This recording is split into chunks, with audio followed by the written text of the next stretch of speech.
buenas noches, amigos de la Red de Medios Digitales del Perú. Esta es una nueva transmisión especial con motivo del Bicentenario. Estamos a 2 días de los 200 años de la Declaración de Independencia del Perú. Hemos invitado esta noche al historiador, docente, politólogo, don Hugo Neira Samanés. Él nos atiende especialmente, se encuentra ahora fuera del país, pero el tema y la ocasión, al parecer, lo ameritan. Buenas noches, señor Neira. Bienvenido al foro de la Red de Medios Digitales del Perú. Muchas gracias y estoy muy honrado de que tengamos esta conversación. Adelante. Muy bien. Bueno, la Red de Medios Digitales del Perú está compuesta por 10 medios, están transmitiendo la mayoría de ellos en vivo en este momento. Estamos los medios El Objetivo de Puno, Cusco Post de Cusco, La Lupa de Ica, Expresión de Lambayeque, El Piurano de Piura, Investiga de La Libertad, Pro y Contra de Loreto, Inforregión en Huánuco y 7 días en Junín. Muy bien. Hemos elaborado un orden y para iniciar esta entrevista acerca de los temas que es importante reflexionar en estas fechas, vamos a dar pase ahora a nuestra colega de la ciudad del Cusco, Catherine Mendoza. Adelante, Catherine. Muy buenas noches, Mabel. Buenas noches, doctor Hugo Neira. Es realmente un privilegio poder conversar con usted. Gracias a la tecnología se hace posible. Bueno, primero yo quisiera plantearle a usted una interrogante que tiene que ver con la actualidad, ¿no? Que muchos nos hemos preguntado, ¿no? Y hasta ahora no entendemos. ¿Cuál cree usted que sea la explicación o la lógica de lo que ha sucedido en estas elecciones en el Perú, de tener esta situación tan atípica que ha ocurrido en estas últimas elecciones? Le considero, para mí, bien utilizado la palabra atípica, y la segunda parte, me parece que no es lo más correcto decir de eso, como usted ha dicho, lógico, ¿no? Eso no ha sido lógico. No es lógico porque la pandemia ha tenido efectos psicológicos. Es tan evidente que casi no da pena decirlo. En un momento en que ha habido un shock social, económico, sentimental, ¿ah? Que la sociedad peruana está pues preocupada por varias cosas, ¿no? Por ejemplo, la pandemia no acaba todavía, la cantidad de personas que se han muerto, parientes, cuando no sabíamos que los niños podían llevar también el contagio, y entre esas cosas también la pérdida de los empleos. En Lima se han perdido 4 millones de personas de trabajo, y hemos descubierto el lado bueno, si se puede llamar así, la realidad del Perú. La realidad del Perú es que la mayoría de personas que tenían empleo, de 4 peruanos que tenían chamba, 3 eran informales. Entonces eso no es una sociedad pues realmente capaz de enfrentar la vida real. Sabemos pues que los informales, si no venden hoy, no comen mañana. Entonces hemos pasado un momento muy difícil. Lo que hubiera sido sensato era que hubiera una continuación del gobierno de un presidente, y si Sagasti no lo quería hacer, lo hicieran otros, y no hacer en una situación tan psicótica, tan difícil. Se le puede pedir a una sociedad que reflexione con lo más difícil que es la reflexión sobre la política. Ahí está el error, gigantesco. Tiene mucha razón doctor al decir pues que no ha habido lógica en esta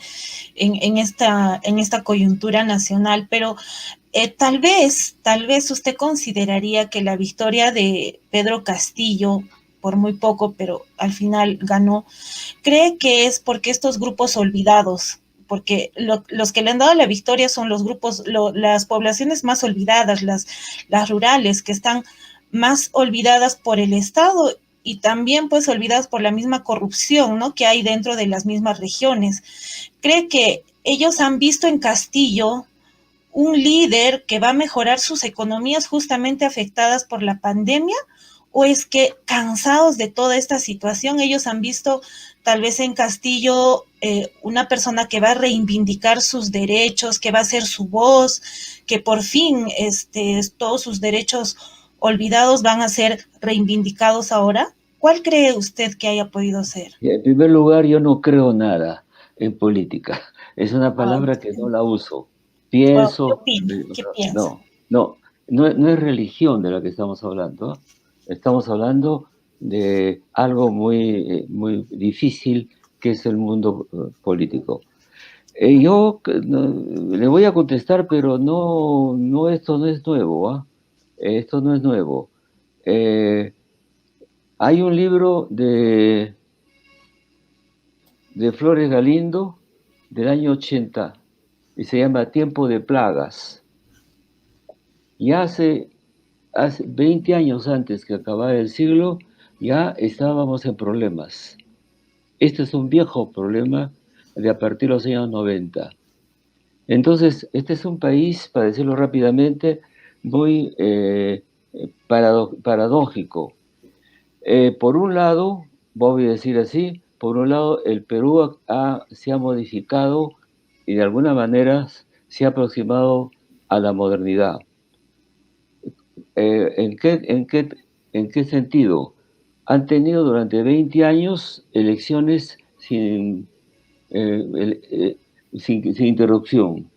Y ha crecido el Producto Interno Bruto y también los ingresos. Por mucho que se pueda decir, en primer lugar, antes de todo, yo no trabajo para ningún partido político ni estoy a favor de ninguna ideología. Así es la primera cosa. No se confundan. Y no quiero ser nada políticamente. O sea, no estoy tratando de que mañana sea ministro o lo que fuera. ¿De acuerdo? Bueno, pues porque así hay que decirlo, porque las mañas en el Perú son muy grandes. Bien, no me da la gana de hacer política de hace mucho tiempo. De Velasco yo no he vuelto a hacer porque he estado en Europa haciendo una carrera universitaria y cuando ya he terminado y soy un jubilado, tuve un puesto de profesor en Francia, en donde no se es profesor en las universidades si no se gana un concurso público. Por lo tanto, yo no estuve en la época de Fujimori, no estuve en la época de Sendero y estas cosas. De manera, pero puedo hablar de esto. A lo que voy, ¿en qué cosas mejoramos? Si uno va al Instituto Nacional de Estadística, se encuentra que el Perú casi no tiene analfabetos. El porcentaje de analfabetos se ponen a discutir los especialistas entre 3% y 8%, pero son generalmente personas mayores, por lo generalmente campesinos, que no han podido aprender leer y escribir. Pero la contraparte de eso es que siendo alfabetos no se lee ni se lee periódicos ni libros menos que antes. Antes éramos más pobres, pero más cultos. Y ahora es al revés, por los usos que se tienen con Internet, con la nueva tecnología. O sea que la imagen gana al concepto. La segunda cosa importante e impresionante es que el Perú es un país en este momento con la mayoría de la población en la zona urbana. Es decir, está en la costa.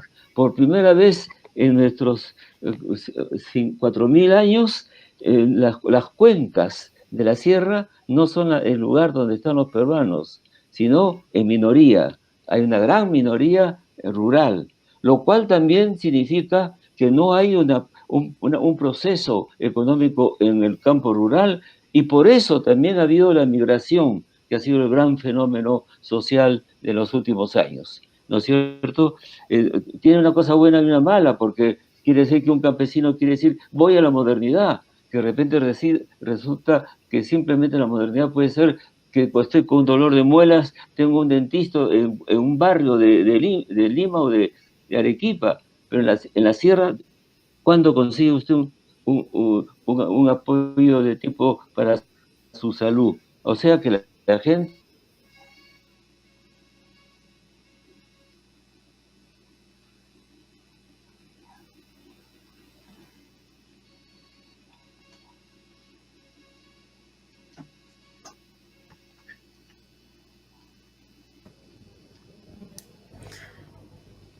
Bien, perdón, amigos. se cortó la transmisión. Sí, pensé que era mi internet. Hay un error de transmisión. Bueno, el señor Goneira está en Chile, en este momento nos atiende desde Santiago de Chile, para que vean que las fallas en internet no son solamente en Perú. Bueno, Katy, mientras regresa el señor técnico. Neira, tú... Ahí está, perfecto. Adelante. Ya me voy. ¿Dónde se quedaron? ¿En qué palabra? Nos hemos quedado en los dos grandes problemas del Perú. Estaba explicando el segundo, que es que la migración, ¿no?, de las áreas rurales hacia la zona urbana. ¿Cierto? Es una señal de que no se progresa en el campo. ¿Ah? Muy bien. Claro. Esos 20, pero sin embargo, doctor, en la pandemia, mucha gente que había migrado a las ciudades han vuelto a sus comunidades. Bueno, ese es un detalle, los he visto. No es una situación lógica, ¿no? Tenían que irse porque en Lima no podían quedarse. No. El tema es ese. Y entonces, primera cosa, se olvidaron de los campesinos, ¿no? Las clases medias, el mundo que podía conseguir mejores cosas, la salud, la educación, estaban en las ciudades. Grave error. Yo le he dicho que eso no es, segundo elemento, Odebrecht, no necesito decir más. Odebrecht tiene ha salido un libro muy bueno de Durán, que es un profesor peruano que vive en Estados Unidos. Estoy hablando rápido porque me molesta mucho que sea por poco tiempo. Entonces, sabemos en esta situación que hay un problema que pudo haberse atendido a tiempo y sin embargo no se hizo. Y por ahí comienza la crisis con los presidentes. La cantidad de personas presidenciables, de funcionarios de alto nivel, de equipos de abogados, de periodistas, de funcionarios con dinero sin dinero, es gigantesco. Y el pueblo ha perdido la confianza en el político. Esa es una de las razones por las que las caras nuevas han sido, pues, preferidos por el público. O sea, y se derrumbó los partidos políticos. ¿Por qué? Porque ha aparecido una distancia y una sospecha del ciudadano común de pensar en un político. Entonces quiere decir, yo vengo de abajo, mi padre era policía y fui a colegios nacionales, así que voy a hablar entendiendo al pueblo.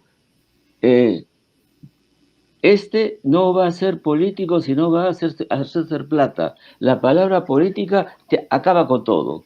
A mí mis alumnos me siguen, pero si yo digo que voy a hacer algún cargo político, pierden la confianza. Pérdida la confianza de peruanos con peruanos. ¿Se dan cuenta de lo que es? Es que no es que el partido quebró, no creemos en el otro. Hemos perdido la confianza con el otro, en la sociedad misma. Ahora bien, a eso se suma también el hecho de que los presidentes eran completamente gentes que no habían tenido experiencia política. Es decir, tengo que decirlo con nombres, Toledo no sabía qué era la vida política, tampoco lo sabía Ollanta Humala, y claro está, con otros comportamientos, y claro está que no tuvieron partido. Cuidado, ni PPK cuando llegaba. El partido es en general una red de amigos, de militantes que te defienden en la plaza de armas de Arequipa en una discusión, como alguna vez lo he escuchado años atrás, o bien te cuentan qué piensa el pueblo. Es un va y viene de información y de ideas, ¿no es cierto? No tienen estas gentes y entran a la política, ¿no? Improvisados y con unos resultados tremendamente malos. Ahora, otro elemento más, lo que es la comunicación entre jóvenes a través de las redes sociales. Las redes sociales han acabado con la lectura. Entonces, solo se cuentan por las emociones y las cosas que se dicen en las redes, que se puede decir cualquier cosa de cualquier persona sin ningún riesgo. Entonces, han dejado de pensar, miran solamente. Otro elemento más, los periódicos destruyeron a los políticos. Alan García, en su primer gobierno, fue muy malo y fue muy eficaz en su segundo gobierno. Consiguió entre 4 o 5 millones de personas que, haciendo una política de derecha, como se diría, de economía abierta, pues bien, tuvo grandes éxitos económicos y sociales. Eso es universal, eso se sabe, se conoce. Lo destruyeron los periódicos de Lima, lo hicieron pedazos, y cuando él se presentó consiguió 5% de votos, o sea, ni los apristas votaron por él. Entonces, ¿qué ha pasado? Peruanos, se han destruido ustedes mismos la sociedad. Es una destrucción. Y ahora, ¿y qué le hicieron a Keiko? Yo no estoy ni en contra ni en frente. Se puso francamente, me indigna, se puso de moda el anti. Ya no es por quién vas a votar, sino por quién no voy a votar. ¿Qué es eso? Eso es psicopatía. No es, yo voy a votar por tal porque soy de izquierda, está muy bien, pues. Yo voy a votar de tal porque soy conservador, está bien, pero no ha sido así. Y entonces ahí tienen el premio. El premio es que los que han votado son un porcentaje mínimo. A lo más en la segunda vuelta, Castillo ha conseguido cerca de 19 o 20 y la Keiko está en 13. Nunca nadie ha llegado al poder con un porcentaje tan bajo. Es verdad. Y usted, doctor, está tocando un tema muy importante, ¿no? Que justamente ahora también lo ha tocado Vladimir Cerrón en su último congreso. Él dice que sus grandes aliados han sido las redes sociales, porque sin las redes sociales no hubiera podido llegar a los jóvenes, no hubiera podido llegar su mensaje. Entonces, ¿de qué mensaje estamos hablando, no? Del anti, estamos hablando del mensaje sentimental. ¿No? O sea, ¿cómo estamos eligiendo los peruanos? ¿Por el sentimiento, por la razón? ¿Qué está ocurriendo? La política son dos cosas, la razón y las emociones, y los sentimientos, las dos cosas.